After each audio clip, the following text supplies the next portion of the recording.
Most traders will miss the next 123x, but you don't have to. Right now, meme coins across Base and Solana are exploding, and we're seeing daily runners that are delivering life-changing gains. We already caught a 14.7x live on the show, and today I'm breaking down 13 of the highest performing charts on the market. These setups are insanely early, unbelievably strong, and dangerously close to breakout. You'll want to catch the last one. It's my highest conviction pick this week. Do me a favor, press that like button and let's get onto it. Alright my friends, here we are with Launchcoin, and this is the 123x I was talking about from the bottom. And so where is the next 123x to catch? And I think I'm going to demonstrate that one of these in the show until the end could be the one. So when it comes to Launchcoin, it did come into our bullish fair value gap right here, which was previous resistance before this major breakout. And I do think it's going to come very close to 145 million market cap. I think it's going to come here very close soon. So now the question is, how do you prepare so you can get that entry? I think you should leave some limit orders stacked when it comes to Launchcoin very close to this previous bullish fair value gap of 164 million market cap. You just come here on Axiom, you come on limit, and then you drag to 165, 164, and then you put the amount of SOL, let's say you want to put 100 SOL, and you leave it there. I think this is a good entry when it comes to Launchcoin, and the likelihood of it coming down here again and bouncing off of this higher low is very high. And so that's what I would do. There's a link down below. You can join Axiom and start trading there. It's the best platform for trading meme coins, for trading ICMs, for trading anything AI, anything on Solana on chain. Now on to the next. Here we have our 14.7x, which was buddy on Hyper EVM, and it reached our target of 29.56 million market cap, which is the almost the top of the fib. It's the 3.6 fib extension, but it actually came into the 4.2 fib extension. And if you want to learn about Fibonacci extensions and learn how to catch and sell and learn how to sell these stops on these meme coins, you have to watch my fib extension level. I will leave it linked at the end of the video here. But yeah, it reached our level, and this is another one that we nailed perfectly. So a tap on the back right here, because many people watching this show made a ton of money when it comes to buddy, and this was one of the best trades on all of YouTube given live in the past month, a 14.7x. Beautiful. I'm out, and if I want to re-enter, I'm gonna wait for a pullback to this one fib extension, so very close to this 9.24 million market cap, which was major support here on the 5th of May, and it was also almost support here also on the 16th of May. But yeah, it was also previous resistance here in the 24th and the 1st of March. So 9.24 million market cap or close to this is where I'm looking to re-enter buddy. But this was one of the best. I told you guys Hyperliquid was one of the places that you had to pay attention to, and here we are. All of our charts on Hyperliquid are pumping. Now on to the next, we have Labo. Now Labo is one of the best meme coins right now. I actually missed the entry, and sometimes that happens. Sometimes you look at the bullish fair value gaps and you're thinking a little bit too negative, and then the market switches and you're kind of left behind. But I know people watching the show have Labo and want to know, where should I sell? I think 50 million market cap is a good top, to be completely honest. If you haven't sold by now and you were entering here on the day I was telling you guys it was very close to buy, but I actually missed because I wanted to nail it perfectly, I mean, you should take some profits. I mean, let's be honest here. Where am I looking to enter this? I'm looking to enter here on this bullish fair value gap, which was previous resistance here on the 18th of May, and also this previous bounce support line at 19.92. So between 17 and 19, this is where I am looking to enter my Labubu right here. So yeah, I'm waiting for a pullback here. If I don't get it, then I don't get it, but that's what I'm waiting as of now. If I have to wait a month or two, I will. I'm patient. So what I'm going to do is Axiom, drag this thing all the way down here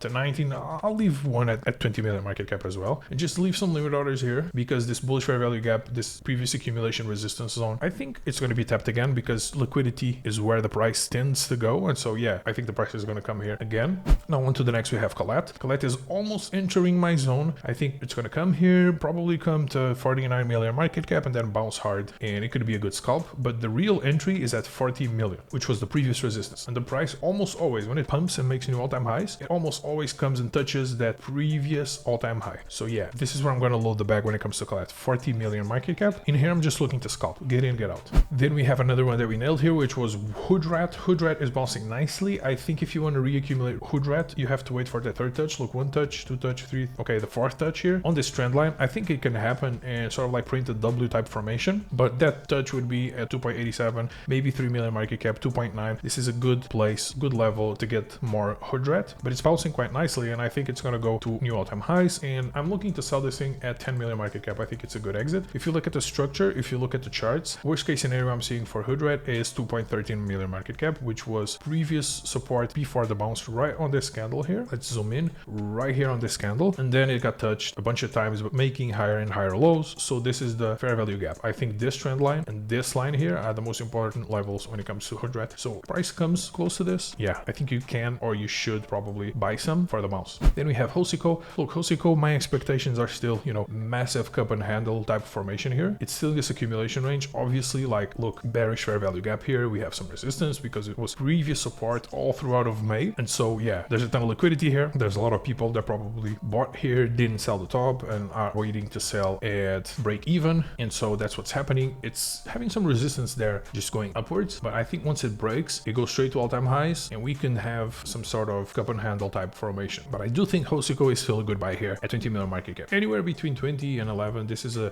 big accumulation range when it comes to Hoso.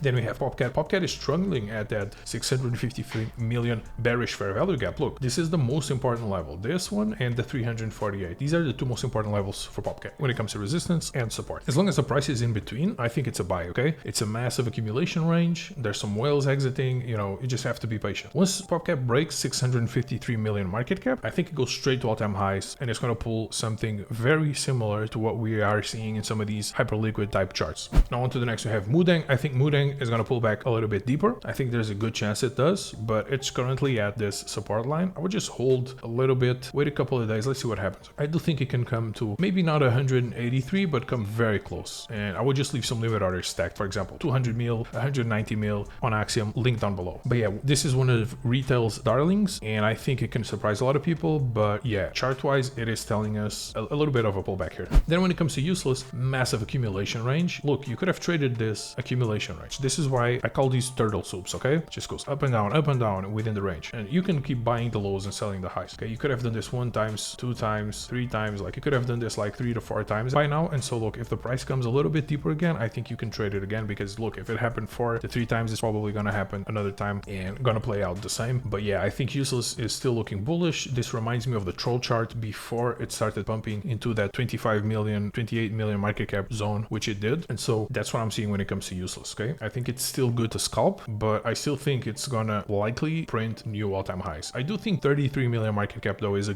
good exit level when it comes to useless. On to the next, we have Housecoin. Now Housecoin is in a similar situation to troll, okay? Deep correction, and now it's sort of bouncing back. I think it's a good buy here at 55. I also think it would be an even better buy close to that 40 million market cap level. Look right here. Why? This is where the price bounced before the major run, thanks to Ansem, and thanks also to the fact that this is a great meme coin overall. So I think it can come and pull a little bit deeper here. So you just have to go on Axiom and leave some limit orders there just in case they get hit and you grab that liquidity a little bit lower. But I do think overall by June we will see new all-time highs when it comes to house. At least mid-June, I'm expecting here to see new all-time highs. Then we have Fartcoin, one of the most important ones in the entire market. I think this was it. I think this was the pullback, because this is where we had some previous resistance and the price is sort of just sitting there. I'm not sure the whales on Fartcoin are looking to dump this back to a billion market cap, even though it's possible, but I think the odds there are not very high. Bitcoin is looking so bullish, and this is the meme coin super cycle. Once Fartcoin comes here, it's just gonna go 2 billion, maybe some resistance at 2 billion, then straight into all-time highs. And what Fartcoin is gonna do on that second touch to 1.5, which I think could be similar to, for example, a billion. Look, it touched a billion, it pulled back into the trend line here, and then at the second time it stayed above, okay? And this is when we had Housecoin, Troll, all of these other ones explode into their second line. And then Fartcoin came here, pulls back. Once Fartcoin goes above 1.5, which is this major resistance, I think House, Troll, all these other mid-tier type memes will have their third, fourth legs, and they'll go, many of them, into 9 figures, you know? But we need Fartcoin to give us the signal because it's the main one. When it comes to base, one of our good trades was Kita, which I saw that at 161, and I'm looking to re-enter there. It went to the top of the fib, which I plotted like months before this thing happened. This is the top of the fib. It actually hit. I was not expecting it to go this high. I sold also some at 200 mil, 220 mil, something like that, and it's now pulling back, and I think we can grab this thing at a 161 million market cap, okay? That's what I think. I don't think it's going to pull back to previous all-time highs because it's a little bit too much of a pullback, especially under these conditions. But 161, the 1.6 fib, yeah, I think price can come here within the next month at least. Look, I think it can do this. This is where you accumulate. Sadly, not on Axiom because this one is on base. Then finally, one of my favorite ones. What the hell was this? Can someone explain to me? Like, lore exploded, almost went to new all-time highs, 3.2, and then the price got nuked. It's still in play. Like, look at the structure. This reminds me of Colette before, you know, that Colette major extension and SSE as well. SSE didn't pull a Colette, but it still did well. But yeah, this is what it's looking at. So yeah, I think still the 1.6 fib, like 8 mil, close to 8 mil, this is where the price is probably gonna go. That's what I'm seeing. You just have to be patient. For some reason, a little bit of a pullback, and these charts tend to test everyone's patience before we collect the fruit. So you just gotta be patient. The structure is still in play. The website still works great. I think lore is still one of the best actual like utility things to buy when it comes to crypto. But yeah, this was the show, and I hope to see you guys here tomorrow, where I will bring a lot more charts, a lot more entries, and a lot more wins. So if you missed that 14.7x on Buddy that we nailed from 2 weeks ago, don't miss what's coming next. These base and Solana memes are moving fast, and one of today's charts could easily be the next 123x runner, but you won't catch it chasing entries late. So get serious, get sharp, and get set up on Axiom now. That's where I post the best entries and where the next big winners are being caught in real time. So stay locked in, and I'll see you on the next chart. Bye.